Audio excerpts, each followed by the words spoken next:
네, 저는 남원 서문교회 서인석 형제라고 합니다. 이 시간에 여러분들과 함께 다룰 내용은 설계된 사람이라 해가지고 우리 인체의 신비에 대해서 여러분들과 함께 한 시간 동안 생각해 보기를 원합니다. 저는 남원에서 내과 의사로 일하고 있고, 그래서 의대를 졸업하고 이제 환자를 돌보는 일을 하고 있는데 참 어렵다. 의학은 공부를 적게 한 건 아니지만 여전히 내가 알고 있는 건 무엇인가 항상 고민을 하면서 지금도 책을 펴서 살펴보면서 참 인간은 너무 하나님의 놀라운 피조물이라는 생각을 변함없이 가지고 있습니다. 오늘 이 시간에 여러분들과 함께 우리 인체가 얼마나 놀라운 하나님의 피창조물인지 한번 살펴보기를 원합니다. 여러분은 지금 어떤 궁리한 그런 질문들을 가지고 있습니까? 내가 대학교는 어디를 가야 될 것인가? 또 어떤 여자친구를 만나야 될 것인가? 뭐 이런 것들을 고민하면서 살아가고 있습니까? 우리 인간에게 있어서 정말 중요한 질문, 답을 꼭 찾아야 될 것들은 무엇일까 생각을 해봤을 때 제가 생각했을 때는 인간이란 어떤 존재인가? 나는 누구인가? 우리가 지금 창조스쿨에서 찾고 있는 것이 인간은 저절로 진화한, 하나님 없이 진화한 진화의 존재인가? 아니면 하나님에 의해서 창조된 존재인가? 거기에 대한 답을 찾아야 된다고 하는 것이죠. 그 질문과 이어져서 나는 왜 이 지구상에 이렇게 태어나 있는가? 그리고 나는 무엇을 위해서 살아가고 있는가? 또 내가 언젠가는 죽음을 맞게 될 터인데 그 다음에 나에게 어떤 일이 일어나게 될 것인가?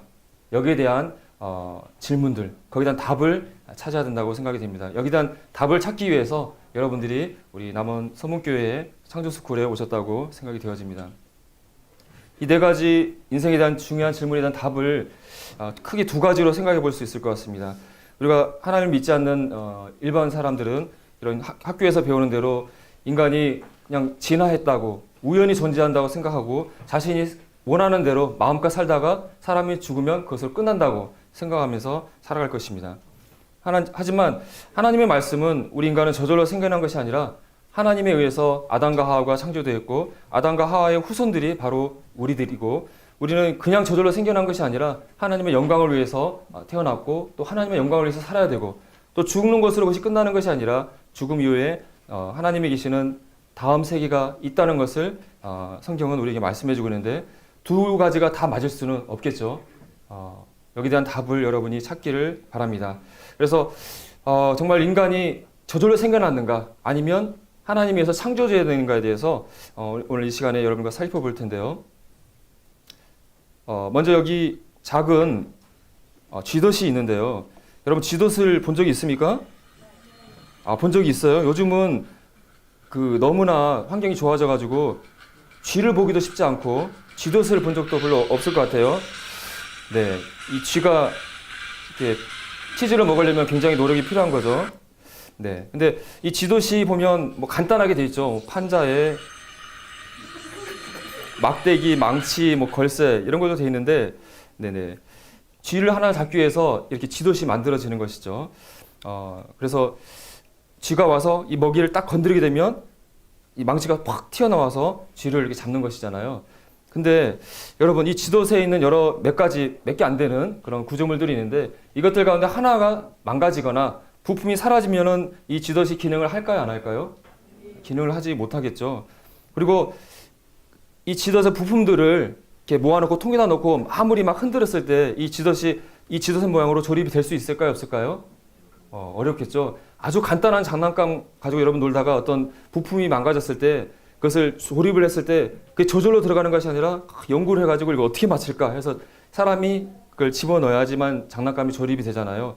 정밀한 전자제품은 말할 나위가 없겠죠. 그래서 이렇게 복잡한 구조물을 이제 어려운 말로 환원 불가능하게 복잡하다 이런 표현을 얘기하고 있습니다. 그래서 이 구조물 가운데 하나의 기능만이라도 사라진다면 기능을 하지 못하는, 그리고 이것들이 저절로 만들어질 수 없을 만큼 복잡한 구조물을 환원 불가능하게 복잡한 구조물이라고 얘기하고 있는데 이렇게 복잡한 구조물을 봤을 때 이것은 저절로 생겨난 것이 아니라 이것을 설계하고 조립한 설계자가 있다는 것을 말하고 있다고 하는 것이죠. 여러분 시계를 비롯해서 여러분의 스마트폰 뭐 여러 가지 복잡한 물건들이 있죠. 뭐 간단한 여러분 연필, 볼펜만 보더라도 그것이 저절로 만들어진 거예요? 아니면 그것을 설계하고 그걸 만든 사람이 있어요, 없어요? 있잖아요. 이 시계가 정밀한 이 시계가 저절로 생겨날 수 없는 것처럼 이것을 만든 시계를 만든 사람이 있는 것을 우리는 생각해 볼 수 있는데요. 우리가 바로 나 자신, 인체의 정밀한 이런 설계되어진 것들을 살펴봄으로써 인체가 그냥 저절로 생겨난 것이 아니라 이것을 설계하신 창조주 하나님이 계시다는 사실을 이 시간 여러분들과 함께 살펴보기를 원합니다. 먼저 아주 작은 세포부터 생각해 보기를 원합니다. 여러분 세포가 뭔지 알죠? 영어로 세포를 뭐라 그래요? 네, 아주 훌륭합니다. 네, 셀의 복잡성에 대해서 생각을 먼저 해보겠습니다. 여러분, 이 지상에 사람이 만든 구조물 가운데 제일 복잡한 그런 구조물 중에 하나가 비행기일 것 같아요. 비행기가 여기 보니까 약 500만 개의 부품으로 만들어졌다고 합니다. 부품이 많아요, 적어요? 많죠. 만약에 이 부품 가운데 한두 개가 문제를 일으키면 날아가는 비행기가 어떻게 될까요? 추락해서 엄청난 대형 사고가 나는 것이죠. 그래서 실제로 우리나라에서도 공군의 비행기를 정비하는 분이 실수로 장비를 제대로 제거하지 않고 놔뒀다가 비행기가 이루 가다가 그냥 추락해서 사고 난 일들이 뉴스에 난 것을 보셨을 거예요. 이 복잡한 비행기에 부품 하나하나가 문제가 있으면 비행기가 날아갈 수 없는 것인데, 그런데 우리 눈에도 보이지 않는 세포, 우리 몸이 아주 눈에 보이지 않는 세포들로 만들어져 있잖아요. 근데 이 세포 하나만 보더라도 이 세포 하나가 몇 개의 부품으로 만들어졌느냐? 세포 구조물들로 구성되어 있는데 수십억 개의 부품들로 조립이 되어야만이 하나의 세포가 된다고 하는 것입니다. 놀랍지 않습니까? 그래서 정말 세포 하면은 눈에도 보이지 않은 0.02mm 현미경으로 들여다봐야 겨우 보일막 말락한 세포 하나만 우리가 살펴본다 할지라도 이것이 결코 저절로 생겨날 수 없는 정말 놀라운 창조물인 것을 생각해 볼 수 있다고 하는 것입니다. 다인이 지난 호를 이렇게 말했는데, 다인 시대에는 이 세포에 대해서 잘 알았을까요? 몰랐을까요? 그 당시에는 뭐 현미경, 전자현미경 뭐 이런 것들이 발달되지 않았기 때문에 세포가 단순한 생명력이 있는 신비로운 그런 젤리 한 방울 정도 이렇게 생각을 했다고 합니다. 그렇기 때문에 세포가 뭐 단순한 아주 간단하고 그런 것이기 때문에 저절로 세포에 의해서 생명체가 진화할 수 있다, 이런 생각을 가질 수 있었다고 하는 것이죠. 만약 다인이 이 시대에 살아가지고 세포 구조가 이렇게 복잡한 걸 알고 있었다 한다면 진화를 도저히 말할 수 없었을 거라고 생각이 되어집니다. 현대에는 이런 복잡한 정밀한 전자현미경을 통해서 세포 안에 어떤 구조물들인지 우리가 알고 있고 여러분이 수업 시간에 이렇게 배우고 있는 것이죠. 간단하게 세포의 기본적인 구조들을 이렇게 보게 되면 여기 많은 구조물들이 있는데 여러분 생물 시간에 다 배웠죠. 핵도 있고 여기 보면은 뭐 소포체도 있고 또 리프토콘데라도 있고 리소좀도 있고 골지, 이런 구조물들이 있는데 이 세포에 있는 이런 구조물들이 아무 하는 일 없이 그냥 멋으로 있는 거예요? 아니면 각각 기능이 있을까요? 각각의 기능이 있다고 하는 것입니다. 여기 보면은 소포체들이 있는데 이 소포체들은 그 중요한 단백질을 만들어내는 단백질 공장과 같은 거죠. 골지체라고 하는 것은 만들어진 물질들을 보관했다가 운반하는 그런 창고와 같은 거고, 또 미토콘드리아는 에너지를 만들어내는 발전소와 같은 기능을 하고, 리소점은 배설물들을 처리하는 하수 처리장과 같은 역할을 하는 것이죠. 그래서 이 세포에 여러 구조물들이 있고 그중에 그런 구조물들이 고장이 나고 기능을 하지 못하면 세포는 죽게 되는 것이죠. 이 눈에도 보이지 않는 이 세포 하나에 이 수많은 정밀한 구조물들이 오밀조밀 모여가지고 하나를 기능함으로써 하나의 세포가 기능을 한다고 하는 것이죠. 그래서 유명한 과학자 브래들리나 박사분이 이 세포가 얼마나 놀라운지에서 이렇게 비유를 들어서 얘기를 해줬습니다. 하나의 세포가 인간이 슈퍼컴퓨터를 가지고 만들 수 있는 어떤 것보다도 더 복잡하다. 사람이 막 슈퍼컴퓨터도 만들고 막 비행기도 만들고 우주선도 만들고 이렇게 하고 있는데, 그런데 세포 하나만 보더라도 인간이 만들 수 있는 어떤 것보다도 더 정교하고 복잡하다라고 우리에게 말씀해주고 있는 것입니다. 여러분이 밥을 먹으면 그 영양분이 돼서 여러분이 막 걸어다니고 말을 하고 이렇게 활동할 수 있는 에너지가 만들어지잖아요. 그 에너지가 만들어지는 가장 기본적인 단계가 세포에 있는 미토콘드리아에서 단백질이나 탄수화물, 지방 이런 물질들이 여러 가지 그 반응을 거쳐서 ATP라는 에너지를 만들어내서 세포들이 또 우리 인간이 또 동물들이 일을 움직일 수 있는 에너지가 만들어진 과정이 이 TCA 회로라는 회로입니다. 혹시 들어봤어요? 네, 들어보셨어요? 네. 근데 이 TCA 사이클을 딱 보면 간단해 보여요? 복잡해 보여요? 이거 외워가지고 써라 하면 쓸 수 있겠어요? 없겠어요? 충분히 훌륭합니다. 지적 능력이 뛰어난 분들이 많이 모인 것 같아요. 저라면 고개를 갸우뚱할 것 같은데 할 수 있다. 예, 좋습니다.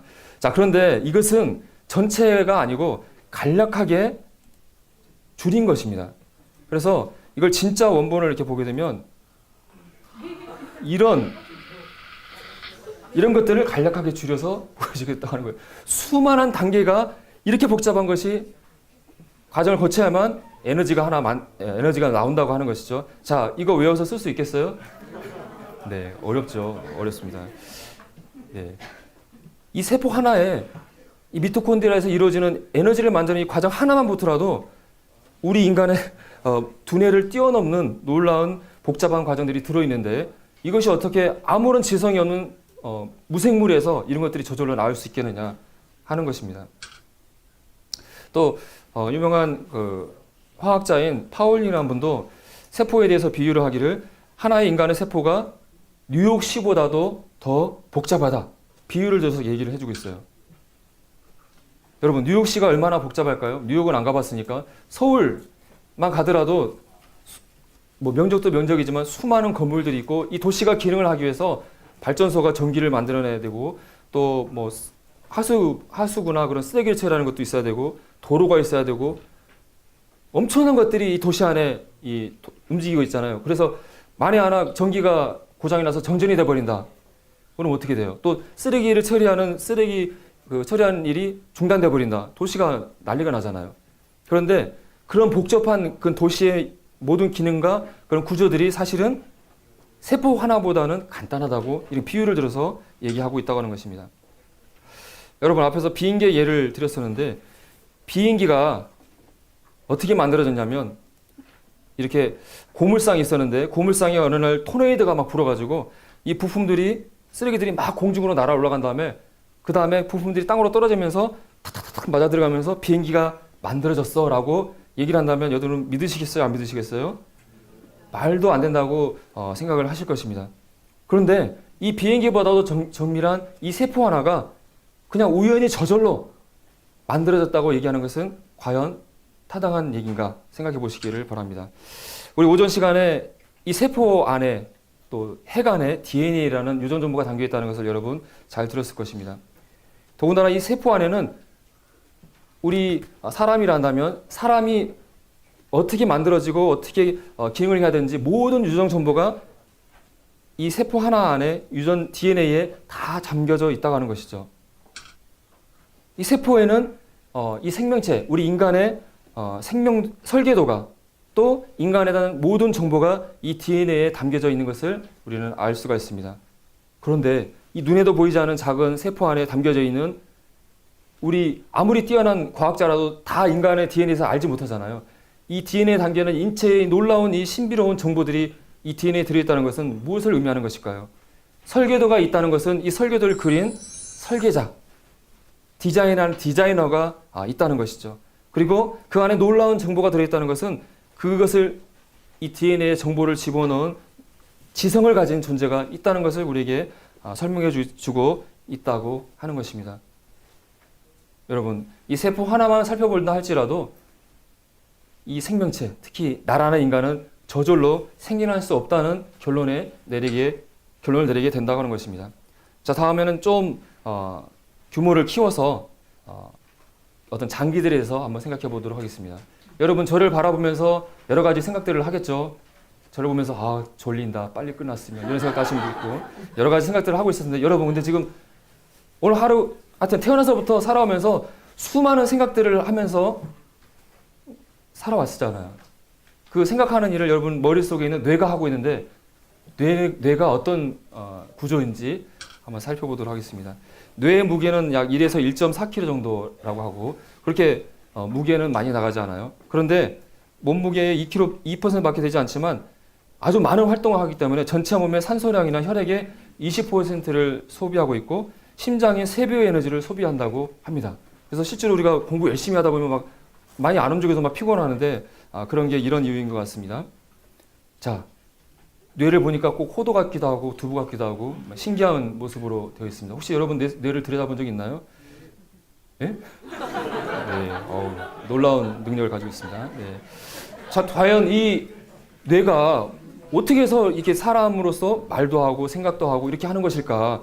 너무 궁금하잖아요. 도대체 뇌는 어떻게 생겼고 어떻게 해서 이렇게 사람의 생각을 하게 하는 것일까? 너무나 궁금한데 최초로 이 뇌를 이렇게 뇌 속의 구조를 살펴본 사람이 스페인의 그 카일이란 과학자였다고 합니다. 그분이 현미경으로 이렇게 들여다보니까 여기에 보면은 이건 뭐 끈처럼 노끈처럼 보이는 것들이 줄줄이 이어진 것을 볼 수가 있는데 이것이 뇌 속에 있는 신경세포, 뉴런이라고 불리는 뇌의 가장 기본 단위들이에요. 마치 이것들이 밧줄처럼 생겼다고 해서 뉴런이라는 말 자체가 그런 밧줄이라는 뜻을 가지고 있다고 그래요. 그래서 뉴런이라고 불렀는데 이 뇌 속에 있는 뇌의 가장 기본 단위인 신경세포, 뉴런을 발견한 이 카일이라는 과학자는 노벨상을 받았습니다.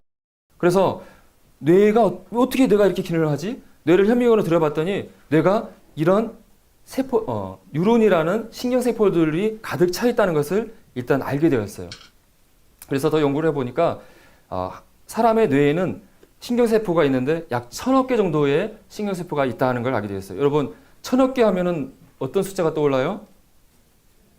예, 많은, 예, 은하의 별의 숫자가 대략 1000억 개 정도라고 했는데 마치 여러분의 뇌 속에 우리 은하의 별들이 이렇게 들어있다 생각하면 될 것 같아요. 은하에 엄청 많은 별들이 있는데 그런 별의 숫자가 우리 뇌의 뇌세포의 숫자라고 생각하면 될 것 같습니다. 그런데 이 뇌세포들이 그냥 따로따로 떨어져 있는 것이 아니라 서로 이렇게 그 돌기라는 것을 내서 서로 연결이 되어 있어요. 전선을 내가지고 연결이 되는데 한 가닥씩만 연결되는 것이 아니라 1000개, 10만 개씩 연결이 되어 있어요. 그래서 서로 만나는 접점을 시냅스라고 하는데 그것이 1000조 개 정도의 어마어마한 서로의 연결을 가지고 있다고 하는 것입니다. 그래서 이 뇌는 아주 복잡한 컴퓨터 CPU 같은 그런 정교한 장치라는 것을 알게 되었습니다. 그리고 사람의 신경세포가 똑똑한 사람은 신경세포가 더 많고 좀 약간 떨어지는 분은 신경세포가 적고 그런 것이 뇌가 더 기능이 뛰어나다 적다는 것이 아니라 세포 간의 연결이 얼마나 더 많느냐 적느냐에 따라서 달라진다고 합니다. 그래서 열심히 공부를 하고 하게 되면 연결들이 늘어나서 거기에 대해서 능숙한 뛰어난 사람이 되는 것이죠. 이 뉴런의 구조를 자세히 살펴보게 되면 먼저 이 몸통을 세포체라고 얘기하고 있고 여기 보면은 여기에 이런 것 나뭇가지처럼 보이니까 이것들이 여러 개의 나뭇가지 모양으로 생긴 나뭇가지 모양처럼 생겼다. 수상돌기라는 것이 있어서 외부에서 오는 신호를 받는 수상돌기가 있고 또 이 받은 신호를 다른 뉴런에게 보내는 기다란 돌기인 축색 돌기가 있습니다. 그래서 축색 승을 통해서 받은 신호를 다른 뉴런에게 전달을 합니다.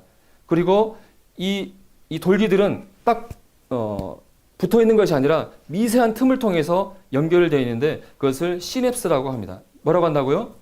시냅스. 그래서 시냅스를 자세히 보게 되면 이와 같이 미세한 틈이 있는데 우리가 전기 작업을 하게 되면 전선을 연결할 때 어떻게 연결해요? 그냥 전선을 이으면 되잖아요. 근데 이 뇌세포들은 그냥 딱 전선같이 연결된 것이 아니라 미세한 틈으로 벌어져 있고 이것이 어떻게 신호가 전달되어지냐 되면은 이 시냅스 끝에는 약 50가지가 넘는 신경 전달 물질이라는 여러 물질들이 존재하고 이 물질들이 전기 신호가 나오게 되면 물질들이 분비가 되어져서 그 건너편에 있는 이 수용체에 달라붙음으로써 신호가 전달이 되어져요. 엄청 복잡해 보이는데 그것이 너무나 빨리 일어나기 때문에 시속 320km 속도로 순식간에 신호를 전달할 수 있다고 합니다. 여러분 1000억 개가 넘는 뇌세포가 우리 뇌 속에 들어있는데 거기에 그 세포들이 수많은 연결을 가지고 있고 그 연결이 그냥 달라붙어 있는 것도 아니고 미세한 틈을 통해서 물질들이 분비됐다가 사라졌다 분비됐다 사라졌다는 일들이 지금 여러분 머릿속에서 일어나고 있다고 하는 거예요. 상상이 갑니까? 하여튼 뇌의 구조는 이렇게 알았다고 가정을 했는데 근데 뇌 속에 세포가 있고 시냅스가 있고 이런 걸 알았는데 그런데 어떻게 그런 것들에 의해서 사람의 행동과 생각, 의식들이 나타나는 것일까에 대한 답을 아직 뇌과학자들도 정확한 답을 찾지 못하고 있고 뇌의 경이로운 신비다라고 하면서 연구를 하고 있는 것이죠. 그러면서 사람의 이 뇌는 지구상에 있는 모든 컴퓨터를 다 모아놓은 것보다도 더 많은 전기회선과 회로가 존재한다라고 얘기를 하고 있습니다. 여러분의 뇌 하나가 지구상에 있는 모든 컴퓨터 막 이런 걸 모든 걸 모아놓은 것보다도 더 복잡하고 뛰어나다고 하는 거예요. 그리고 이 인간의 뇌가 얼마나 뛰어난지에서 이렇게 얘기를 하고 있는데 여러분이 하루 동안 머리를 통해서 하는 이런 정보 활동들의 용량이 10의 24성 비트 정도의 정보라고 합니다. 그러니까 여러분이 앉았다 일어나는 것도 이걸 컴퓨터를 통해서 로봇을 만들어가지고 작업을 하게 되면 다 그게 데이터잖아요. 앉았다 일어나는 거, 걸어가는 거, 보고 이게 뭔지 판단하는 거 이게 다 컴퓨터가 데이터로 처리해야 되는 것인데 사람이 10의 24성 비트의 데이터를 뇌가 처리를 하면서 우리가 하루를 산다고 하는 것이죠. 근데 이 양이 지구상에 있는 모든 도서관에 있는 정보보다도 100만 배나 많은 데이터를 여러분의 뇌가 하루 동안에 처리를 하고 있다고 하는 것입니다. 여러분은 정말 놀라운 존재들입니다. 그리고 인간의 뇌를 컴퓨터와 비교를 해봤을 때 사람이 만든 슈퍼컴퓨터보다도 1000배나 뛰어난 성능을 가지고 있다라고 컴퓨터 과학자들이 얘기를 하고 있습니다. 혹시 우리가 보통 막 너무 뛰어난 사람을 보면 야 컴퓨터처럼 정확하다 이렇게 표현을 하는데 적절한 표현이 아니라고 말할 수가 있을 것입니다. 여러분이 가지고 있는 컴퓨터나 뭐 핸드폰 이런 것들이 그냥 저절로 생겨날 수 있을까요? 이런 부품들이 저절로 만들어지고 또 이것들이 막 엉겨 붙어서 각각 여러 가지 장치들을 변해서 이것이 정교한 컴퓨터가 저절로 될 수 있을까요? 컴퓨터가 되기 위해서 이 컴퓨터가 작동할 수 있도록 이것을 설계하고 제품을 만들고 조립하고 그런 것들이 부단히 되어져서 컴퓨터가 만들어지는 것이잖아요. 이런 컴퓨터도 저절로 만들어질 수 없는데 어떻게 슈퍼컴퓨터보다도 뛰어난 인간의 뇌가 저절로 만들어질 수 있다고 말할 수 있을까요? 네, 다음에는 여러분 저를 보고 계신데 무엇으로 통해서 보고 있습니까? 네, 눈은 영어로 뭐라 그러죠? 네. 자, 눈에 대해서 한번 생각해 보겠습니다. 여러분은 뭔가를 보면서 내가 어떻게 저걸 볼 수 있지? 라고 눈은 어떻게 기능을 하지? 생각해 본 적이 혹시 있습니까? 내가 이렇게 보고 있는데 야, 내가 이렇게 보인다는 게 너무너무 신기해. 오, 하나님 감사합니다. 이렇게 감사해 본 적 있어요? 없어요? 한 번도 그런 적이 없죠? 네. 우리 눈은 100만 가지의 색상을 구별할 수 있는 정말 뛰어난 인간이 만든 어떤 그런 카메라보다도 더 뛰어난 기능을 가지고 있습니다. 눈의 구조는 너무나 잘 아시리라고 생각되어지는데 겉에 있는 이 각막을 통해서 빛이 들어와서 홍채에서 빛의 장을 조정을 하고 그 다음에 이 사물의 그 초점을 조절하는 게 이게 뭐죠? 여기 이게 뭐라고 써 있죠? 수정체를 통해서 상이 망막에 맺히게 되죠. 망막에는 이런 시세포, 그 빛을 전기로 만들어내는 시세포, 또 뭐 광수형체 세포, 뭐 이렇게 얘기하는데 이 빛을 전기로 만들어내는 또 카메라에 필름과 같은 세포들이 망막에 있어서 이 빛을 전기로 만들어서 시신경을 통해서 뇌로 가게 되면 우리가 비로소 보게 되는 것이죠. 자, 그런데 여러분 눈의 구조가 얼뜻 보면 간단하게 보일지 모르지만 여기에 있는 눈을 구성하는 성분들이 하나라도 없거나 망가지면 어떻게 될까요? 시력을 잃고 앞을 볼 수가 없겠죠. 그래서 우리가 온전히 제대로 볼 수 있으려면은 여기에 있는 모든 것들이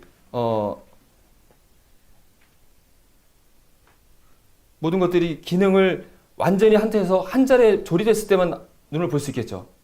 그렇습니까?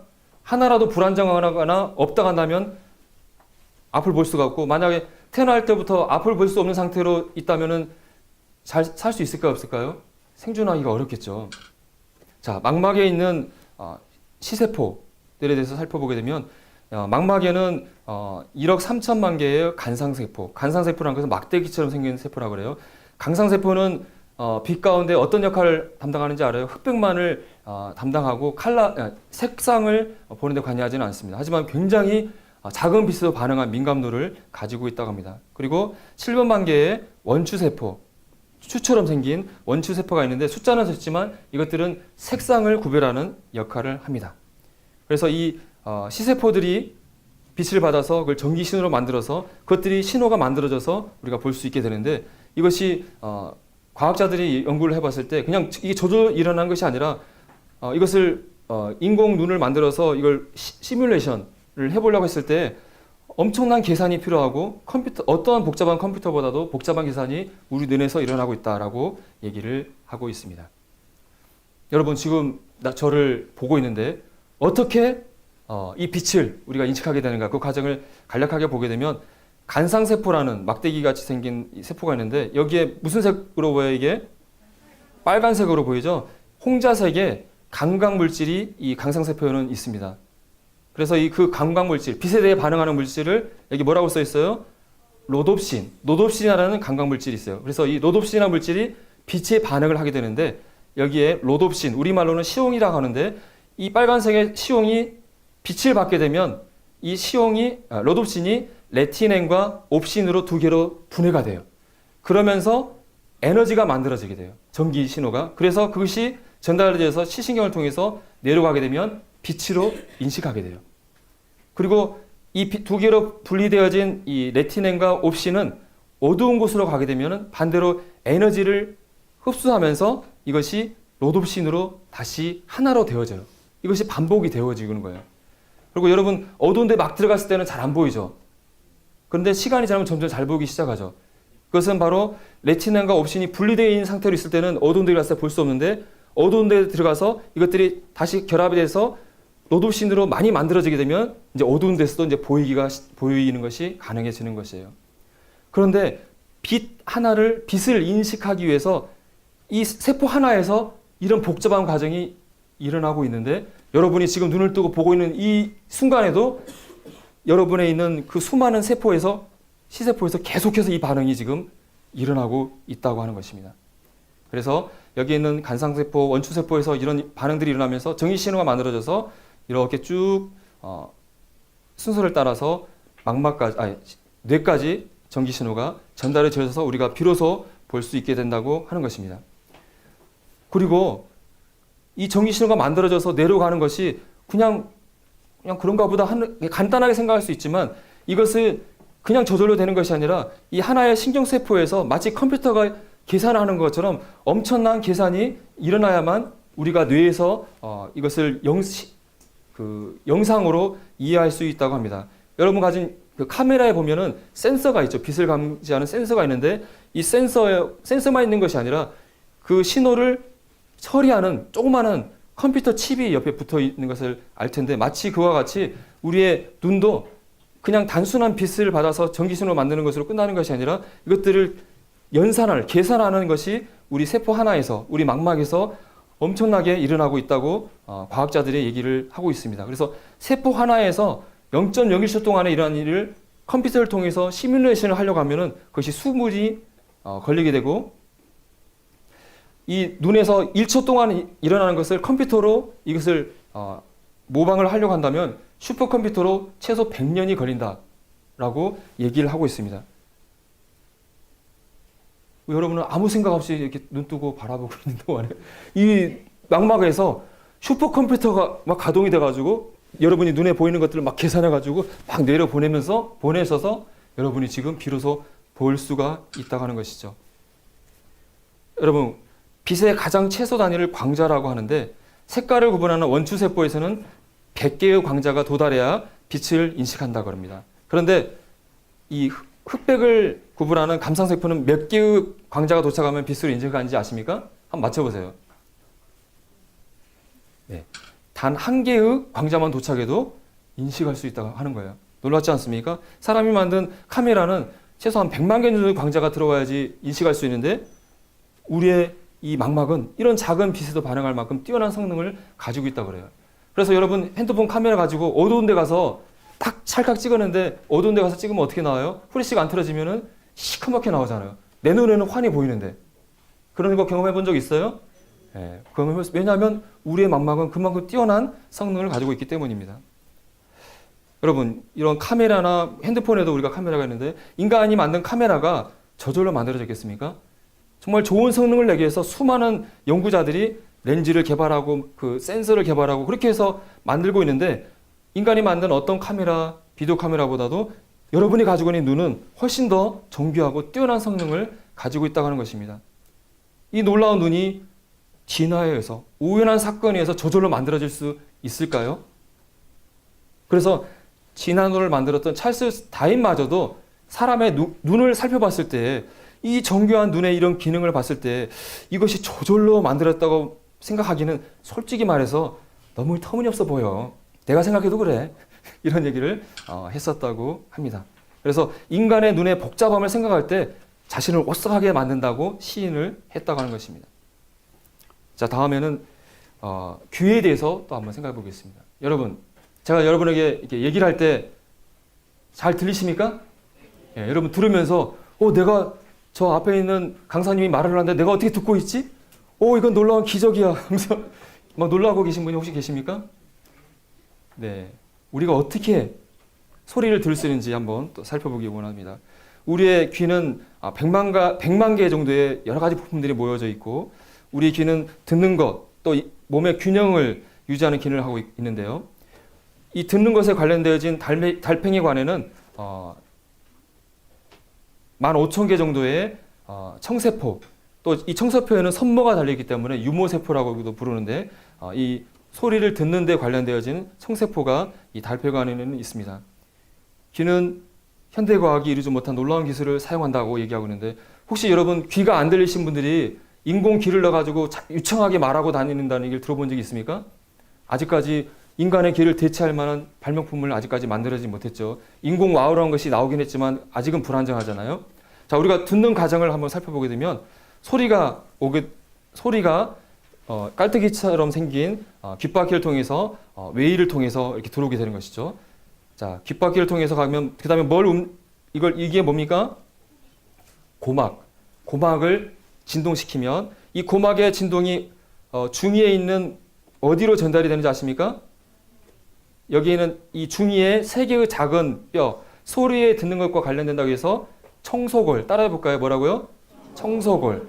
청소골이 있는데 청소골을 통해서 소리가 증폭되어져서 달팽이관에 있는 보면은 달팽이관에 있는 그 진동으로 연결되어져서 그 안에 있는 액체를 진동시키고 액체의 진동이 청세포들의 선모의 운동을 만들어서 전기 신호를 만들어서 소리를 듣게 하는 것입니다. 자, 이 중위에는 이런 청소골이라는 특이한 뼈가 있습니다. 여기 보면은 자, 이게 무슨 모양처럼 생겼어요? 혹시 뭐처럼 생겼습니까? 여기 이름이 써 있는데 네, 망치처럼 생겼죠? 망치. 그리고 두 번째 있는 뼈는 여기 뭐라고 써 있어요? 모루뼈라고 되어 있는데 모루가 뭔지 혹시 아세요? 모루. 잘 모를 것 같은데 대장장이들이 이렇게 딱 땡땡 때릴 때 올려놓고 하는 받침대 같은 거예요. 그리고 여기에 등자뼈라고 되어 있는데 이 등자가 혹시 뭔지 아세요? 승마할 때 발을 걸는 그거예요. 등자뼈. 그래서 이 3개가 모양도 특이한데 이 3개의 뼈가 이런 식으로 연결이 되어 있어요. 그래서 고막을 이렇게 진동이 일어나게 되면 아주 작은 진동인데 이 3개가 이렇게 지렛대처럼 움직여가지고 소리가 증폭이 되어져서 소리가 엄청나게 크게 확대해져서 달팽이관의 진동으로 전달된다고 합니다. 여러분 혹시 청소골을 보신 적이 있어요? 여러분의 귀를 청소골을 이렇게 꺼내가서 이렇게 보게 되면 이렇게 보여요. 크기가 어떻습니까? 아주 작죠? 우리 사람의 뼈 중에서 제일 작은 뼈예요. 근데 모양들이 너무 신기하지 않아요? 망치, 모루, 등자처럼 희한하게 생겼잖아요. 그래서 혹시 여러분 나 이 모양 마음에 안 들어. 다른 모양으로 내기는 하고 싶어 해서 모양을 바꾼다면 어떤 일이 나게 될까요? 들을 수가 없는 것이죠. 소리를 들을 수 있도록 정교하게 이런 모양이 디자인되어 있는데 이렇게 정말 쌀한톨만한 그런 크기의 모양으로 어떻게 이 조그만한 이 공간에 들어가 있을까요? 그리고 이와 같이 고막의 움직임이 이렇게 지렛대 원리를 통해서 크게 움직임이 커져서 달팽이관에 전달이 되어진다고 합니다. 그래서 이 청소골의 진동이 등자뼈를 통해서 달팽이관을 통해서 이렇게 들어와서 이렇게 나갑니다. 그래서 달팽이관이 3개의 방으로 나눠져 있는데 그 가운데 방이 중간계라고 하는데 이 중간계라는 곳에 소리 듣는데 중요한 감각기관이 들어있는데 혹시 그 감각기관을 무엇이라고 하는지 혹시 아세요? 소리를 듣는데 중요한 기관. 너무 어려운가요? 네. 코르트 기관이라고 혹시 들어봤습니까? 네. 이건 정말 달팽이처럼 생겼죠? 달팽이가 이게 두 바퀴 반을 돌아가고 약 3.5cm 정도 길이라고 그래요. 그래서 세 개의 방으로 나눠져 있고 그 가운데에 코르트 기관이라는 것이 있는데 이것을 발명한 이탈리아 해부학자 이름을 따서 만들어져 있습니다. 코르트 기관을 구조를 보게 되면 여기 밑에 이 막을 기저막이라고 하고 있고 이 기저막 위에 여기에 그 유모세포, 청세포들이 바깥 안쪽에 한 층 또 바깥쪽에 세 개 층이 있고 여기 사진이 잘 안 보이는데 여기 보면 아주 미세한 털들이 나 있어요. 그리고 이 털들이 여기 덮개막이라고 되는데 털들이 있는데 덮개막이 이게 딱 닿아 있어가지고 이 기저막이 흔들리게 되면 유모세포들이 흔들리면서 선모들이 이렇게 움직여요. 그럼 이 선모의 움직임이 전기 신호로 전환돼서 뇌로 전달되는 것이 우리가 듣는 과정이 되겠습니다. 자, 여러분 귀 속에 들어있는 코르트 기관을 들여다보게 되면 이렇게 생겼습니다. 여기에 기저막이 있고 안쪽에 한 층, 바깥쪽에 세 줄. 이것을 더 그리고 여기 보면은 이 덮개막을 이렇게 올려놓은 것이죠. 원래 이렇게 딱 덮어져 있는데, 자, 이 모양이 이쁘지 않습니까? 너무 이쁜 것 같아요. 자, 이것이 V자, U자 모양으로 이렇게 되어 있는데 이 선모들을 더 자세히 보게 되면 이렇게 되어 있어요. 몇 개 층으로 보입니까? 세 개 층으로 딱 나란히. 너무 멋있지 않습니까? 이러한 세포의 이런 선모들이 약 100여 개 정도 세 개 층을 이루고 이렇게 있는 거예요. 그래서 이 위에 막이 딱 덮여 있어서 선모들이 이 세포가 움직이게 되면 선모들이 움직여서 그 움직임을 통해서 전기 신호가 만들어진다고 하는 것입니다. 참 너무나 신기하고 오묘하지 않습니까? 네. 그리고 이 소리의 진동이 어떻게 소리로 인식되는가 이렇게 살펴봤더니 높은 고음 같은 경우는 액체에서 많이 전달되지 않는다 그래요. 그래서 달팽이관의 가까운 부분을 움직이고 낮은 음은 멀리까지 전달이 돼서 달팽이관의 끝에 기저막을 움직이게 됩니다. 그리고 기저막도 끝으로 갈수록 넓어지고 유연해서 이 낮은 음에 잘 움직일 수 있도록 설계가 되어져 있어요. 그리고 여기 있는 이 청세포들은 그러니까 이 달팽이관에 가까운 데 있는 것은 청세포가 움직이면 그것은 높은 음으로 인식이 되어지고 저 끝에 있는 것은 낮은 음으로 인식이 되어져서 마치 이 달팽이관은 하나의 피아노 건반처럼 되어져 있다고 하는 것입니다.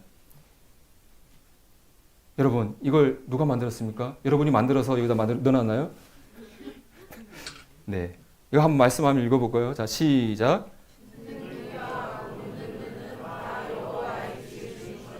네, 누가 만들었다고요? 네, 하나님께서 만들어서 여러분이 볼 수 있도록, 들을 수 있도록 해주셨다고 하는 것입니다. 자, 이게 뭐예요? 네, 심장이 뛰는 거죠. 제가 병원에서도 수시로 이제 환자들 이 검사를 하고 있는데요. 자, 심장, 혈액에 대해서 한번 살펴보도록 하겠습니다. 여러분, 사람 생명이 있어서 피가 중요해요? 피가 중요하지 않아요? 너무 중요하다는 걸 여러분 너무 잘 아시지만 중세까지만 하더라도 피가 얼마나 중요한 역할을 하는지를 몰라가지고 사람이 아프고 그러면요 주된 치료가 뭐냐면 피를 쪽쪽 뽑아내는 거. 그래서 옛날에는 아픈 사람들 피 뽑다가 그것 때문에 죽는 경우들이 일어났었다고 합니다. 근데 약 3,000년 전에 모세가 기록한 레위기에는 육체의 생명은 피에 있다. 모든 생명체의 피는 생명과 하나라고 말씀하심으로써 피가 인체의 생명이 너무나 중요하다는 것을 하나님의 영감을 통해서 우리에게 얘기해주고 있다고 하는 것입니다. 여러분, 피를 받아서 이렇게 한참 놔두게 되면 위에는 이런 액체 성분이, 밑에는 혈액 성분이, 혈구 성분들이 이렇게 있게 되는데 백혈구, 적혈구, 혈소판 이런 구조물이 있다는 것은 여러분 너무나 잘 아실 것입니다. 이 혈액이 기능을 하지 못하면 사람이 살 수 있을까요? 죽을까요? 죽어요. 혈액에는 우리 사람을 살게 하는, 생물들을 살게 하는 너무나 중요한 역할들이 호흡작용, 소화된 물질을 운반하는 작용, 배설작용, 면역작용. 우리가 살아있다고 하는 것은 심장이 뛰고 있고 심장이 뜸으로써 이 혈액이 우리 온몸을 돌고 있기 때문에 우리가 살아있다고 하는 것이죠. 우리 몸에 피가 싹 빠져버린다거나 심장이 멈춰버리면 어떻게 될까요, 여러분? 죽는 거예요. 그래서 한 예로 백혈병이란 병 알아요? 백혈병은 정상적으로 있어야 백혈구가 암세포로 변해서 아무 기능하지 못한 잘못된 백혈구들이 혈액을 가득 차지하는 거예요. 그러면은 혈액이 정상적인 기능하지 못해서 생명을 잃게 되는 것이죠.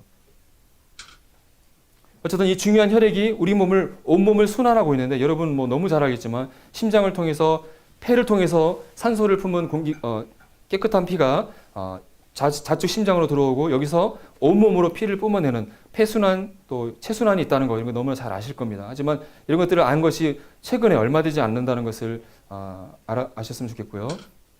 자, 이 중요한 이 혈액을 뿜어내는 기관이 뭐라고요? 심장이죠. 뭐 요즘 이런 노래 있나요? 나는 심장이 없어, 심장이 없어. 그런 노래가 있나요? 심장이 없으면 어떻게 돼요? 죽잖아요. 여러분은 심장이 있습니까? 잘 뛰고 있어요? 심장은 보통 1분에 한 70회 정도 뛰고, 한 번 뿜어낼 때 70cc 정도의 피를 뿜어낸다고 합니다. 그래서 1분에 약 5리터 정도의 피를 뿜어내고, 하루에 약 7,000리터의 피를 뿜어낼 수 있다고 그래요. 심장의 크기는 여러분의 주먹만한 크기를 가지고 있어요. 이렇게 주먹을 이렇게 갖다 대면 실제 여러분의 심장 크기 정도를 예측할 수 있고, 약 60kg 정도 성인의 혈액량은 약 5리터 정도 된다고 합니다. 그러면 1분간 5리터의 피가 펌프질 되면은 1분 사이에 우리 몸에 있는 모든 피가 한번 순환한다는 것을 얘기하는 것이죠. 그래서 그리고 여러분의 심장의 무게는 약 300g 정도 된다고 합니다. 하루 동안 여러분의 심장은 여기에 1리터짜리 이 음료수가 있는데 7,200병의 이걸 계속 펌프질하는 일을 여러분의 심장은 하고 있다고 하는 것이죠. 그래서 하루면 10만 번을 뛰고 1년이면 4천만 번을 뛰고 평생 약 3억 번을 뛴다고 합니다. 심장이 많은 일을 해야 하네요. 참 수고하죠. 근데 만약 심장이 나는 열심히 일하는데 수고한다고 뭐 하지도 않고 막 다리 아프고 그러면 어떻게 해요? 막 마사지하고 막 그러는데 지치게 일하는데 힘들다고 마사지도 안 해주고, 주인님 하루만 쉴게요. 쉰다고 하면은 1시간만 쉴게요. 하면 어떻게 될까요? 죽잖아요. 근데 이 심장은 지치지도 않고 여러분이 숨을 거두는 그 순간까지 계속 뛰고 있잖아요. 그리고 여러분, 우리 근육은 보통 손아 움직여라 하면 이렇게 움직이잖아요. 근데 여러분 심장 보고 심장아 1분에 70회로 뛰어라 명령을 내리고 있어요, 안 내리고 있어요? 안 내려도 잘 알아서 뛰고 있잖아요.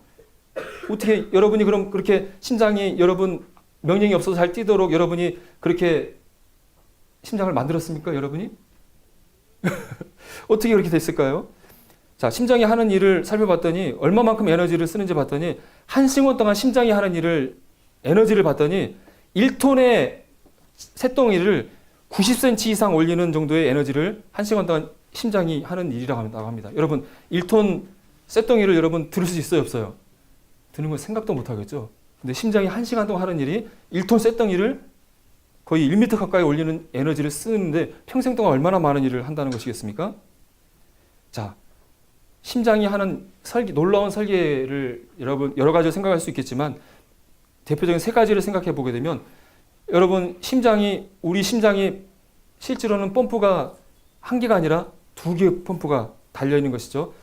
우심방, 우심실, 자심방, 자심실 해가지고 2개의 펌프가 하나로 되어 있잖아요. 근데 이것이 우연히 되었을까요? 여러분 혹시 물고기의 심실과 심방은 몇 개인지 아십니까? 물고기도 이심방, 이심실일까요? 물고기는 일심방, 이심실이래요. 그러면 진화에 의해서 물고기에서 점점 진화했다 한다면, 물고기가 점점 파충류가 되고 그러면서, 이제 내가 저기 무태 나서 살아야 되니까 내 심장을 개조시켜야 되겠다. 심장 꺼내가지고 막 썰어가지고 붙여가지고 실험해서 이렇게 했을까요? 가능할까요? 생존하기 위해서 심장이 처음부터 기능을 해야 되잖아요. 불안정한 심장을 가지고 태어나면 죽잖아요. 어떻게 이 정교한 심장의 구조, 심장을 여러분 잘 아시겠지만 피가 역류하지 않도록 판막도 있고, 또 전기가 흐를 수 있도록 전기 회로가 들어있고, 아주 복잡한 구조물들이 있는데, 그것이 완벽하게 우리가 태어났을 때부터 심장이 이 자리에 있어야만 기능하는 거 아니겠어요? 그 다음에 또 심장이 그렇게 엄청난 운동을 하는데, 운동하는 과정이 심장에서 잘 고정이 되어 있지 않다고 한다면, 심장이 우리 안에서 고정이 안 돼서 막 뒤틀려서 하다가 심장이 터지거나 하면 어떡할까? 심장이 격렬한 막 운동을 하더라도 그 자리에 잘 고정돼서 일할 수 있도록 장치가 만들어져야 되는데, 그것을 할 수 있도록 심장은 심낭이라는 특수한 주머니에 쌓여 있는데, 그것은 어떻게 만들어졌을까 하는 것입니다. 그리고 여러분이 심장이 뛰어라 신호를 하지 않아도 심장이 죽을 때까지 알아서 저절로 뛰고 있는데 그것은 어떻게 일어나는 것일까? 심장에는 특수한 심박동기가 달려 있다고 하는 것입니다. 자, 정교한 심장의 구조인데요. 너무 잘 아시기 때문에 두 개의 펌프가 한 자리에 있는 거예요. 이건 누군가에서 설계해서 만들어야만 가능하다고 하는 것입니다. 그리고 또 심장을 싸고 있는 이 주머니를 뭐라고 한다고요? 심낭. 이 심낭에는 아주 적은 약의 윤활액이 들어있어서 심낭액이 들어있어서 심장이 이 안에서 마찰 없이 부드럽게 움직일 수 있도록 고정하는 역할을 하고 있다고 하는 것입니다. 여러분 요즘 TV에 보면은 자동차들 엔진이 문제가 있어가지고 막 10년 지나면은 엔진에 막 피스톤이 빵꾸가 나서 엔진에 구멍이 난다. 그래서 수리해야 된다. 그런 얘기 들어봤죠. 근데 우리 심장이 한 10년 지나면 여기 막 심장이 구멍이 나고 피가 새고 그런다고 한다면 어떻게 될까요? 큰일 나겠죠. 그런데 우리가 평생 동안 아무 문제 없이 그런 격렬한 운동, 지치지 않게 일을 하더라도 문제가 되지 않도록 잘 자리 잡고 일할 수 있도록 설계가 되어져 있다고 하는 것입니다. 그리고 또 심장에는 1분에 60회에서 100회 정도 심장이 뛸 수 있도록 전기 신호가 만들어져야 되는데 1907년도에 영국의 해부학자 킥스라는 분이 살펴봤더니 우심방에 동방결절이라는 특수한 세포들이 모여서 전기 신호를 심장이 뛸 수 있는 전기 심박동을 만들어낸다는 것을 알게 되었습니다. 여러분 화장실에 옛날 재래식 화장실에 가서 앉아 있으면 처음에 막 응아 냄새가 막 나잖아요. 그러다가 한참 지나면 냄새가 사라지죠. 그와 같이 우리 몸에는 신경들은 막 활동을 하게 되면은 그 기능을 잃어버리잖아요. 근데 심장 박동을 만드는 이 세포들이 한 하루 일하고 나서 아이고 힘들다 이제 못하겠다고 기능을 못해버리면 사람은 죽게 되겠죠. 그런데 이 동방결제라는 이 세포는 우리가 죽을 때까지 지치지 않고 계속 일정하게 전기 신호를 만들어내는데 이게 어떻게 가능한지 얼마나 놀랍지 않습니까? 그래서 이것이 고장나게 되면 이런 인공 심박동기라는 것을 사람이 수술을 해서 넣기도 하는데 하지만 이 인공 심박기는 얼마 동안 평생 쓸 수 있을까요? 아니면 배터리를 갈아야 될까요? 배터리를 갈아줘야 돼요. 그리고 만약에 심장이 기능을 하지 못하게 되면 이와 같이 이런 인공 심장기를 외부로 피를 돌리기 위해서 이런 어마어마한 장치가 또 전기, 또 인력이 관리를 해야 한다고 하는 것입니다. 또 최근에는 이런 인공 심장 기술이 발달해서 이렇게 자심실 보조 장치라는 것이 개발이 되어져서 이 심장 이식 수술을 받는 몇 년 동안 시간을 벌기 위해서 이런 수술을 한다고 하는데 이런 수술을 해서 실제로 사용을 한다 그래요. 근데 이것만 넣는 것이 아니라 여기 뭐가 보여요? 여기에 조종기도 있고 배터리도 있고 이 배터리는 한 16시간이 지나면 충전을 해야 된대요. 자는 동안 충전해야 돼. 혹시 깜빡이고 충전 안 하면 어떻게 될까요? 네. 이 심장이 기능하기 위해서 완벽한 심장도 아니고 그냥 심실이 기능하는 보조 장치만 하더라도 인간이 이렇게 아무리 고안을 해서 만들어도 완벽하게 만들 수가 없는데 여러분이 뛰고 있는 심장은 어떻게 기능을 하고 있겠습니까? 이게 어떻게 저절로 만들어질 수 있겠습니까? 또 여러분 이 심장에서 이 혈관이 나가게 되는데 이 심장의 혈관의 길이는 지구 2바퀴 반의 길이라고 합니다. 이 엄청난 도로가 우리 몸에 있다고 하는 것이죠. 근데 이 도로에 적혈구의 숫자가 약 25조 개 정도 되는데 산소를 운반하는 트럭인 적혈구가 이 미세한 혈관을 통해서 영양분과 산소를 공급하는 일이 여러분 지금 현재 여러분의 몸속에서 일어나고 있다고 하는 것입니다. 혈액의 놀라운 기능에 대해서 다 설명할 수는 없지만 먼저 혈액 응고만 살펴본다고 한다면 여러분이 칼에 잘려서 피가 나면은 어떻게 돼요? 피가 저절로 멈춰요? 안 멈춰요? 멈추잖아요. 여러분 안 멈추면은 그것은 문제가 있는 분이에요. 병원 가서 진료를 받아야 돼요. 백혈병 환자나 혈액 질환인 분들은 진짜 피가 안 멈춰요. 그래서 코피만 나도 피가 계속 펑펑 새기 때문에 지혈하지 않으면 죽어요, 진짜로. 근데 하나님께서 이 혈액 안에 피가 응고할 수 있도록 모든 것을 만들어 놨기 때문에 이와 같이 적혈구, 혈구들이 엉겨 붙을 수 있도록 물질이 만들어져서 피떡이 딱지가 질 수 있도록 하나님께서 고안하는 것입니다. 근데 이 피떡이 만들어진 과정을 살펴봤더니 14개의 혈액 응고 인자가 연쇄 반응을 일으켜야만 피가 딱지가 굳는다는 것입니다. 여러분 이거 외워서 쓰라면 쓸 수 있을까요? 없을까요? 어렵겠죠. 이거 밝혀내는 것만도 힘들었을 거예요. 그런데 이 피가 근데 또 이 피가 아무 때나 엉겨 붙으면 안 되고 정말 필요할 때 엉겨 붙어야만 하는 거예요. 그것을 하기 위해서 이렇게 복잡하게 하나님께서 피가 굳을 수 있도록 설계를 해놓으셨다고 하는 것입니다. 그래서 이 혈액 응고 인자 가운데 하나가 부족하게 되면 그 대표적인 병이 뭐예요? 혈우병. 혹시 혈우병 환자 본 적 있어요? 아마 여러분 학생들은 보지 못했을 것 같은데 요즘은 이 혈액 응고인자를 주사를 맞아서 치료하기 때문에 문제가 안 되지만 치료를 하지 않게 되면 반복되는 출혈로 인해서 이런 관절이 부풀어 오르거나 여기 보는 것 같이 막 지혈이 안 돼가지고 큰 문제가 되는 거예요. 근데 여러분은 혈액 응고가 잘 될 수 있도록 하나님께서 잘 만들어놨기 때문에 아무 문제가 없는 것이죠. 다윗이 이런 얘기를 했다고 합니다.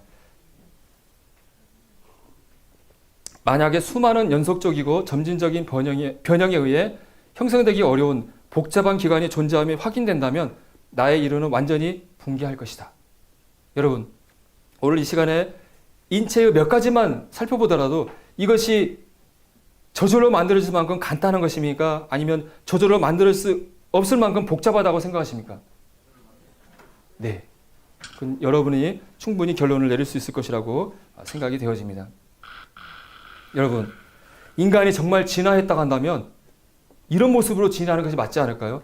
약육강식의 원리를 쫓아서 싸움 잘하고 달리기 잘하고 그래서 서장훈 같은 그런 분들이 살아남아가지고 이 시간에 앉아있는 분들은 다 이렇게 앉아가지고 서로 틈만 나면 가서 으악 싸우고 네가 세다 내가 세다 막 으르렁그렁 해야 되는 것이 우리 현재 인간의 모습이 되어야 할 것입니다. 하지만 여러분의 모습을 보세요. 그렇습니까? 다 이렇게 예쁘고 사랑스럽고 그러지 않습니까? 네. 바로 하나님의 형상과 모형을 따라서 우리가 창조되어졌다고 하는 것입니다. 진이라는 대로 말한다고 한다면 인간의 가치가 흙의 함중이나 여러분이 키우는 바둑이나 인간이나 똑같은 존재라고 할 수 있을 것입니다. 맞습니까?